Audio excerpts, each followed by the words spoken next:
मोनिया छोले यलया बुंगे आज अजिया जात्रा सम्पन्न जोगदो दय दश कौलाथो नवमी खुनिसे सोनु यंक आज अजिया जात्रा हनेको याई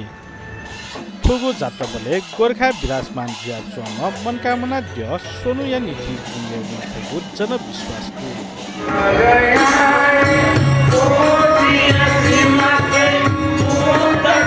मनकामना द्य बुंगे वैको जुगुनी गोर्खा चोंगु मनकामना द्य या देग सोनुया नीति बन्न यागु परम्परा तकन्तु जात्रा हिङ्ली भैरव हनुमान जात्रा पाय जात्रा लगायतका जात्रामा यागु जात्रा या छोले आजु अजिया त द्य खते तया बुंगया थिथित वाले चाहिके बुयै